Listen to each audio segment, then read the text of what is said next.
I often felt, that people, I often felt that people who are completely bald, I used to be frightened of them, when I was a child.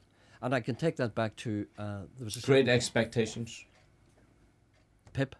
Like do you remember the convict on the moors? Can't remember the name of him, but the boy was Pip, wasn't he? Yeah. Pip lad. But what do you call the man who went away and then made his fortune and give it to Pip? What do you call it? He was the prisoner. I know, I can't remember his name. But he was bald. It was Magwitch, was it? I'm not Magwitch, it was. Was yeah, it Magwitch? Yeah. Are you sure? And it was, yeah. It was Magwitch. I'm not married to that.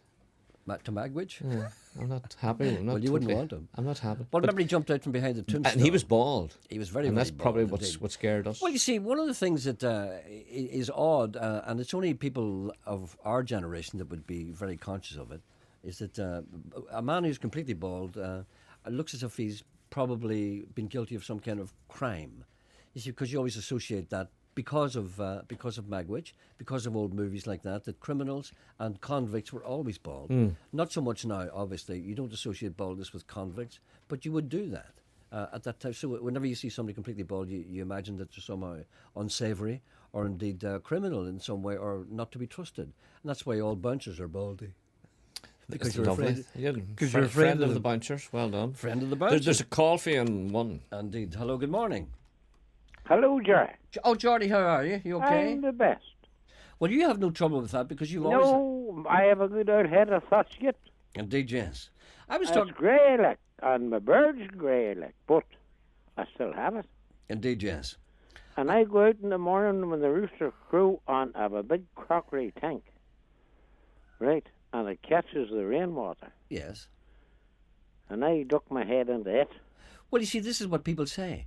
They say that if you wash your head in rainwater, you will never go bald. I remember hearing that when I was a very young child. Did you? And I remember a lot of people used to do that. Of course, people had no alternative. But you see, people who lived in the country didn't wash their hair all that often because it's a terribly... I do it maybe once a month or so.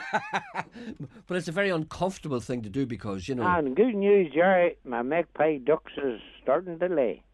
Oh, that's good. Yes. Now, you put out a call the other day. You wanted some ducks. Did you get any replies to that? People wanting to buy your ducks? No, I'm not going to sell them, Gerry, neither. Oh, you've decided not to sell them? Huh? You've decided not to sell them? Aye. Why not? Well, I started to lay now. But did you not say the other day you had half a dozen for sale, the black and white jobs? Well, I was thinking about that, but now I've changed my mind. They're starting to lay. They're only born 2 weeks ago. For God's sake, what quick developers. They're coming, I know they're coming yearlings. Coming yearlings? About a year out. Oh, was that? I thought they were younger. No. Was that all they are? Oh, that's great. Okay. It's just a big blue egg or a big green egg or whatever you call it. You can see the size of the lay, boy. Well, you see, this is what we want. But do you know what I want to ask you now? You said you wash your hair in rainwater.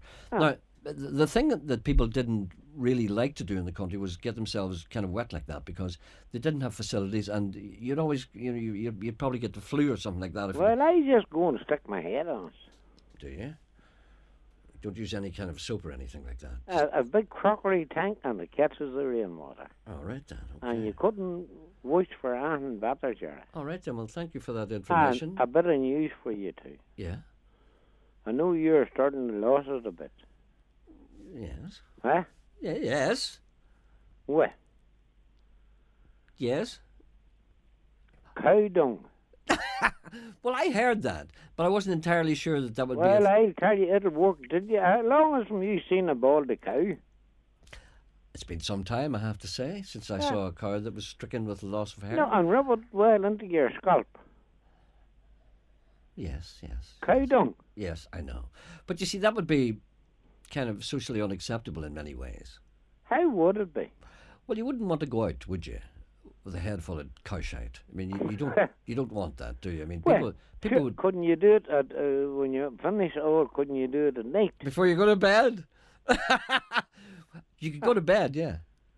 With a head full of cow stuff. Oh, well, have you ever talked to anyone who tried that? Oh, yes. There's a rooster starting to crow. I hear that. So have you ever talked to anyone that worked for? Yes, and it works 100%. Really? Yes. All right, then. So we recommend that. Why, them square crowing roosters. That rooster's going well. How many roosters do you have now? I have 9. 9? Aye. You mustn't get a wink of sleep at all.